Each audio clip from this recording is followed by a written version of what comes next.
चर्चा हमारी चल रही है कवि अकाम निर्जा करे भुना तेक में सुरत अंधे विषय चाह दावा न दहो मरत बिलाप करत दुख न सहो। आश्रम की चर्चा मैंने कल की आपसे, थोड़ा जल्दी की इसलिए जल्दी से समझ में आएगी नहीं, विस्तार से फिर बाद में समझ में आना है। लेकिन आश्रम जैसे जैसे होता है, दो प्रकार का आश्रम है, एक इर्यापत आश्रम, एक सांप्रदायिक आश्रम। इर्यापत आश्रम जो 12वें गुणस्थान से ऊपर चलता है, जहाँ तक कसाय है वहाँ तक सांप्रदायिक आश्रम है। जैसे ही क्षीण मोह होता है उसके बाद इर्यापत आश्रम। इर्यापत आश्रम का मतलब है आया और गया। कसाय और योग के निमित्त से आश्रम होता है, तो कसाय खत्म हो गई तो योग केवल रह गया। योग के निमित्त से जो आश्रम हो रहा है वो इर्यापत आश्रम बोलता है, और इर्यापत आश्रम का मतलब है आया और गया। जिन जिन कर्मों का आश्रम हुआ है उनका बंध भी होता है। बंध की प्रकृतिया के लिए हमारे आचार्यों ने 4 प्रकार का बंध बताया: प्रकृति बंध, प्रदेश बंध, स्थिति बंध और अनुभाग बंध। प्रकृति बंध का मतलब होता है कि जैसे ही हमने भोजन किया, भोजन सप्त धातु रूप में बदल जाता है। हड्डी में भी भोजन बदलता है, मांस में भी बदलता है, रक्त में भी बदलता है, वीर में भी बदलता है, चर्म में भी बदलता है, सभी। तो 7 धातु रूप में जैसे वो भोजन अपने आप बदलता है, वैसे जैसे ही कोई कर्म का बंध हुआ तो 8 कर्मों में बदल जाता है। अगर हम यहाँ बैठे हैं, अगर मुझे यहाँ ज्ञानावर्णी कर्म का बंध आश्रम हो रहा है, प्रकृति बंध, तो प्रकृति बंध के ज्ञानावर्णी का हिस्सा ज्ञानावर्णी में जाएगा, दक्षिणावर्णी का दक्षिणावर्णी में, वेदिनी में, मोहिनी में, आयु, नाम, गोत्र, सब में वो आश्रम धीमे धीमे पहुँचेगा। तो आप विचार करके रखना, कि जीवन में अपने को इतना ही ख्याल करके रखना है कि ज्ञानावर्णी कर्म का आश्रम, दक्षिणावर्णी का, वेदिनी का, मोहिनी का, प्रकृति बंध। प्रकृति मतलब 8 कर्मों में डिवाइड हो जाना। जो भी कर्म का आश्रम हो रहा है, अगर हमने ज्ञान के संबंध का किया है तो ज्ञान में ज़्यादा भाग आएगा, दर्शन में भी आएगा, क्योंकि ज्ञान नहीं होगा तो दर्शन भी नहीं हो सकेगा। ऐसा ही प्रकृति बंध है। और उसका प्रदेश बंध, कितने अंशों में आ रहा है उसे बोलते प्रदेश बंध। स्थिति बंध, कितने समय तक के लिए आ रहा है, और अनुभाग बंध, कब तक क्या फल देने वाला है। तो ये चारों बंध की प्रक्रिया हैं। हमें इन चारों को समझना है कि हमारे पास यहाँ कमरे में बहुत सारे लोग आए हैं, इस हॉल में बहुत सारे लोग आ रहे हैं। ये प्रकृति है कि महिलाएं महिलाओं के हिसाब में बैठेंगे, पुरुष पुरुष में बैठेंगे, साधु संत ऊपर बैठेंगे। ये सब अपनी अपनी प्रकृति से जहाँ जिसका स्थान है वहाँ बैठे। प्रकृति। प्रदेश कितने कितने आ रहे हैं भाई? आज 100 श्रावक आए, 100 श्रावकाएँ आई, 10 साधु आए, 10 माता जी आई, तो ये सब प्रदेश। स्थिति कितनी देर के लिए आए हैं? जब तक महाराज बोलेंगे तब तक बैठेंगे। उसके बाद में अनुभाग, यहाँ बैठने से इसका फल क्या मिलेगा। तो जितनी देर आपने यहाँ समय निकाला, शुभ उपयोग तो आपका है ही है, और इसमें अगर आपने परिणाम निर्मल कर लिए, भाव निर्मल कर लिए, तो शुद्ध उपयोग भी आपको यहीं से हो सकता है। तो ऐसे अनुभाग फल हो गया। तो ये चारों 8 कर्मों का होता है: प्रकृति, प्रदेश, स्थिति, अनुभाग। बंध के बाद में हम आते हैं संबर की ओर। संबर का सबको ही मालूम है, कर्म आने के द्वार को बंद कर देना संबर है। कोई भी कर्म आ रहे हैं, अब बंद अभी तो हो नहीं सकता, तो हमने अशुभ कर्मों का संबर कर दिया, शुभ कर्मों का आश्रय रहेगा, क्योंकि आश्रय ऊपर तक है।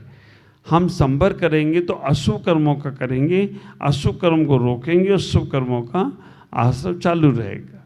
लेकिन आचार्य यहाँ कह रहे हैं कि न हमें अशुभ का संबर करना है, न शुभ का संबर करना है। हमें शुभ में भी नहीं जाना है, अशुभ में भी नहीं जाना है, तो हमें शुद्धोपयोग में जाना है। तो शुद्धोपयोग की व्यवस्था के लिए आगे चर्चा करेंगे। तो लेकिन यहाँ पर नहीं है कि जब हमारा ना शुभ में राग होगा ना शुभ में राग होगा, तुम्हारा दोनों से ही संबर हो गया। और दोनों से संबर हो गया तो हम नेचुरल में जिएंगे, हम प्रकृति में जिएंगे, हम अपने स्वभाव में जिएंगे। और स्वभाव में जीने की प्रक्रिया ही शुद्धोपयोग की प्रक्रिया है। हम धर्म पूजा पाठ, अभी प्रवचन सार में भी कहा गया कि धर्म पूजा पाठ इसलिए कर रहे हैं कि शुभ के लिए कर रहे हैं कि शुभ उपयोग होगा। नहीं, हम वो भी करें, करना है, लेकिन उससे हमें कुछ मिलेगा ये भाव रख के नहीं करना है। तो संबर का मतलब हमें इतना ही समझना है कि हम नेचुरल क्रिया करें, अशुभ में का भी रोकें और शुभ का भी हम नेचुरल करें, लेकिन कुछ मिलेगा इसके लिए नहीं करना है।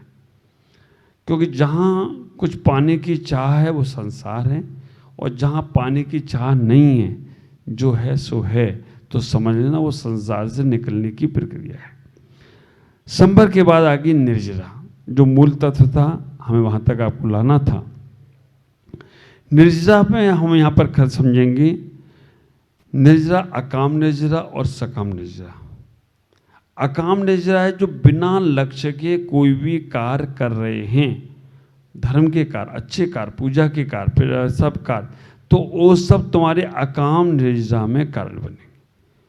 और सकाम निर्जरा जो संकल्प पूर्वक हम कोई कार्य करते हैं वो सकाम निर्जरा होती है। इसको ही आचार्यों ने कहा है अविभाग निर्जरा और सविभाग निर्जरा। अविभाग निर्जरा और सविभाग जो कर्म को, फल को देखकर निर्जरा होती है वो सविभाग निर्जरा है। और जो अपने आप निर्जरा हो रही है वो अविभाग निर्जरा है। तो जब तक हमारे मन में ये भाव नहीं आएगा कि हमें निर्जरा करना है, तब तक हमारे भाव परिणाम सब सांसारिक ही रहेंगे। भाव परिणामों में ये भाव लाना है कि हमने अनादिकाल से कर्मों का अर्जन किया है। अनादिकाल से हम सोते, जागते, उठते, बैठते, सब जगह हमें कर्म का आश्रव होता ही होता रहा है। और आश्रव के बाद बंद भी हुआ, संबर भी किया। अब हमें निर्जरा की बारी, और निर्जरा हम अभी कर सकते हैं। पंचम काल में मोक्ष जाने में बाधक है, लेकिन निर्जरा में कोई बाधक नहीं। आयु कर्म की निर्जरा हमेशा हो रही है। 7 कर्मों की निर्जरा, एक अपने आप आम पकता है फिर गिरता है, और एक को पका के गिराना पड़ता है। तो अब इन निर्जराओं को करने कैसा पड़ेगा? ज्ञानावरणी की निर्जरा करना है, आप विचार करना। ज्ञानावरणी कर्म की निर्जरा, ज्ञानावरणी का उदय है तो हमारा ज्ञान का क्षोभसम बढ़ेगा ही नहीं। ज्ञान हम बहुत पढ़ रहे हैं, बहुत कर रहे हैं, पहले तो मन ही नहीं लगता है, बहुत दुर्लभता से मन लगेगा। हमें तो आश्चर्य लगता है, मोबाइल में इतना मन लगता है, जिनवाणी में नहीं लगता है। रात भर जगा लो मोबाइल के लिए, और जिनवाणी पढ़ने बैठो तो नींद आ जाती है। हमारे ख्याल से डॉक्टरों को लिखना चाहिए, नींद नहीं आती है तो 1 घंटा जिनवाणी पढ़ो। हाँ, तो दवाइयाँ फेल हो जाएंगी, लेकिन उसकी नींद पक्की आएगी। और आप विचार करके रखना, हमें ज्ञानावरणी कर्म की निर्जरा करना है, तो हम उसके लिए, वैसे तो सभी कर्मों की निर्जरा के लिए समता भाव रखना, लेकिन ज्ञानावरण कर्म की निर्जरा करना है तो जब भी हमारे मन में किसी ज्ञानी के प्रति, किसी विद्वान के प्रति, किसी जिनवाणी के प्रति मन में कोई गलत भाव आता है, तो समझना ये आश्रव शुरू हो रहा है। और निर्जरा करना है तो ज्ञानी की प्रशंसा करो। चलो हम नहीं कर पाए, उसने तो इतना पढ़ा। हम नहीं कर पा रहे याद, तो उसने तो याद किया। हम नहीं कर पा रहे तो कम से कम वो तो अपने जीवन में उस शब्दों को, उच्चारण को अपने जीवन में कर रहा है। तो अगर हमने इनकी प्रशंसा करना शुरू कर दी तो हमारी ज्ञानावरणी कर्म की निर्जरा होना स्वाभाविक है। दर्शनावरणी की निर्जरा, निर्जरा का भी सारे के सारे तत्वासूत्र में, अभी हम जब तत्वासूत्र गीता पढ़ेंगे तो 6वां और 7वां आश्रव है, 8वां और 6वां 7वां आश्रव है, 8वें अध्याय में बंद है, और संबर और निर्जरा 9वें अध्याय में तपसा निर्जरा। तो आप विचार करके रखना, 9वां अध्याय तत्वासूत्र का पूरा निर्जरा का है। तो हम जैसे जैसे हमारे कर्म का उदय आता है, अगर हम उनमें समता भाव धारण करते हैं तो उस कर्म की निर्जरा शुरू हो जाती है। और हम उसमें अगर आकुल व्याकुल हो रहे हैं, बिना कर्म के उदय के तुम्हारे पास कोई भी चीज नहीं आ रही। बाजार से चीज लेने के लिए तो हमको उससे लेन देन करना पड़ेगा, लेकिन यहाँ बिना लेन देन के ही तुम्हारे सारे कर्म उदय में आ रहे हैं, क्योंकि तुमने पहले से ही बैंक में ऐसा जमा करके रखा है। अब उस कर्म के उदय में अगर तुमने समता भाव नहीं रखा, परिणामों को शांत नहीं किया, तो और ज़्यादा कर्म बंद करेगा। शुभ में भी करना पड़ेगी हमें समता भाव। अब शुभ का उदय आ गया, मेरा बहुत अच्छा उदय है, हम मुनि बन गए, हम माता जी बन गए, हमारी बहुत अच्छी कर्मों का उदय, और अब आकुल व्याकुल हो रहे हैं, तो हमारे इस शुभ की निर्जरा हो रही है, अशुभ में जा रहे हैं। अब हमारा इसमें बनने के बाद बहुत ध्यान में मन लग रहा है, बहुत ध्यान में मन लग रहा है, बहुत अच्छा लग रहा है, मुझे इससे मोक्ष मार्ग से अच्छा कोई मार्ग ही नहीं है। पर इसमें भी हम ये भाव अपने रखना है कि मोक्ष मार्ग से अच्छा मार्ग तो नहीं है, लेकिन हमें इससे संयम से कुछ चाह नहीं है कि हमें स्वर्ग मिल जाए, हमें अच्छा घर मिल जाए, चक्रवर्ती बन जाऊं, ये सब चाह नहीं है। अब बस इतनी ही चाह रखना है कि अनादिकाल से जीते आई संसार में, अब हमें इस पर्याय से निकलकर हमें निर्वाण की पर्याय, वो भी चाह नहीं रखना है। जैसे हो वैसे ही बनने का प्रयास करना है। नेचुरल कैसे बन पाओ, और जब तक नेचुरल नहीं बनोगे तब तक तुम जीवन में आगे बढ़ोगे नहीं, क्योंकि संसार तुम्हें कठपुतली की तरह नचाने का प्रयास करती है, संसार तुम्हें अपनी उंगलियों पर घुमाने का प्रयास करती है। लेकिन जब तुम अपने आप में उतरने का प्रयास करते हो तो संसार के धागे संसार के पास रह जाते हैं और तुम्हारा अपना जीवन आगे से आगे बढ़ता है। आप विचार करना, पतंग जब तक हाथ में डोर में बंधी है, पतंग की डोर जब तक बंधी है तब तक वो पतंग सुरक्षित है, संसार के हाथ में बंधी है तब तक वो सुरक्षित है। लेकिन जैसे ही वो संसार के हाथ से कटी तो पतंग गिरती तो है, लेकिन अगर वो पतंग ने थोड़ा अच्छा पुण्य कर रखा है, अच्छा पुण्य कर रखा है, तो वो नीचे नहीं गिरती है, लोग उसे हाथ में उठा कर ले जाते हैं, फिर उड़ाते हैं। आप विचार करके रखना, अगर वो पतंग कटी है और उसका थोड़ा अच्छा सहयोग है तो लोग उसके लिए दौड़ते हैं, लूटते हैं कि हमें पतंग हमें मिल जाए। अभी मैं कलकत्ता चातुर्मास में था, रोज 10 पतंगें कट के आती थी, कुछ तो कचड़े में चली जाती थी और कुछ लोगों के हाथों में और कुछ पेड़ों पर लटकी पड़ी रहती थी। तो हमें ऐसा ही सोचना है, जीवन में अगर हमने संयम का भाव अच्छा किया तो हम अटकेंगे नहीं, हम पेड़ों पे लटकेंगे नहीं, हम अच्छे लोगों के हाथ में जाएंगे और अच्छी जगह फिर पहुंच जाएंगे। और हमने गलत कार्य किया तो कटेंगे तो नीचे नाली में चले जाएंगे। इसलिए हमें अपने जीवन को व्यवस्थित बनाने के लिए निर्जरा का भाव लाना चाहिए, अकाम निर्जरा से बचना चाहिए। अकाम निर्जरा को आप लोग अच्छे कार्य कर रहे हो, मजबूरी में बैठकर चलो महाराज बोल रहे हैं तो सुने, तो ये भी बात ठीक नहीं है। हमें मजबूरी में माला फेरना ही पड़ेगी, हम संयम लिए तो ये सब अकाम निर्जरा होगी और उत्साहपूर्वक कार्य करेंगे, खुशीपूर्वक कार्य करेंगे।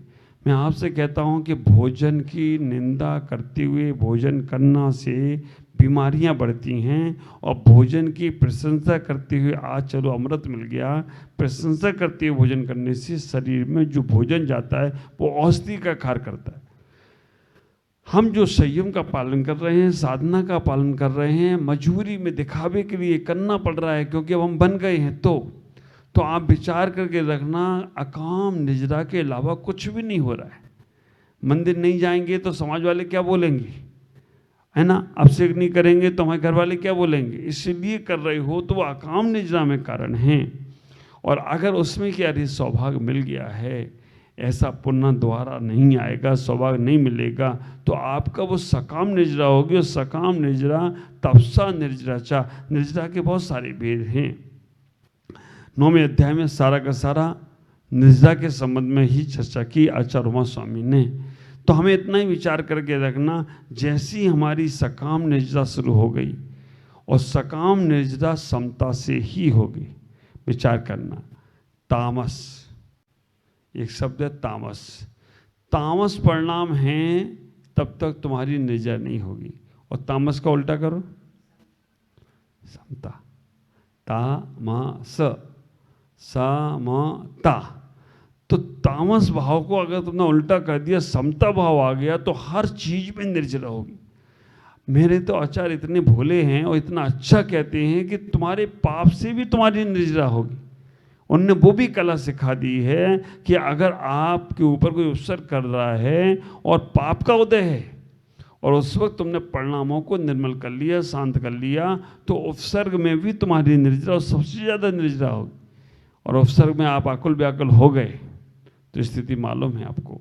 5 पांडव में 3 चले गए, 2 रह गए। अकाम निर्जरा नहीं करना है। मनुष्य पर्याय में भी देखते हैं, एक के पीछे तो लोग भागे जा रहे हैं और एक को देख ही नहीं रहे। तो ये सब हमें लगता है भवनात्रिक के देवी मर के बने। अब वहाँ पे भी चाह थी तो यहाँ पे भी चाह है, और इस चाह के कारण से वो राह भटक रहे हैं। तो इतना ही विचार करें, हमारे मन परिणाम अच्छे रहें, भाव अच्छे रहें। भुवनवासी देव नहीं बनना है, नहीं तो तुम्हें फिर इन्हीं सब देवों की सेवा में लगना है। परिणाम तो इतने निर्मल बनाओ कि जिससे हमें निर्वाण की प्राप्ति हो। लेकिन फिर भी नहीं हो पा रहा है तो अगर देव भी बने हम, तो वो देव बने जो भगवान के पंचकल्याणक कराने के लिए जाएं। वो देव बने जो एक भव में मोक्ष को जाएं। वो देव बने जिससे हम सीधे के सीधे सर्वार्थ सिद्धि तक पहुंचने का प्रयास करें। पंचम काल में 12वें स्वर्ग से कोई ऊपर नहीं जा सकता है, लेकिन हम सौधम इंद्र आदि लोकांतिक देवादि बनने का प्रयास करेंगे तो ये हमारा जीवन सार्थक होगा। शेष चर्चा कल करूँगा। आज इतना ही कहना चाहता हूँ कि हमारे मन में कोई भी कार्य करते हुए उदासीन भाव नहीं आए। संसार के कार्य करते हुए उदासीन भाव आए और अध्यात्म कार्य करते हुए उत्साह का भाव आए। मन कितना भी खराब हो, फिर भी हमें कार्य उत्साहपूर्वक ही करना है। तब तुम कहीं जाकर अपने आप को समझ पाओगे, अपने आप को जान पाओगे और अकाम निर्जरा से बचोगे। तो हम वैमानिक देवादि बनकर अपने जीवन में स्वर्ग का पुण्य पूरा करेंगे और मनुष्य पर्याय पाकर अपने जीवन को कल्याण करेंगे। ओम नमः जय गुरु।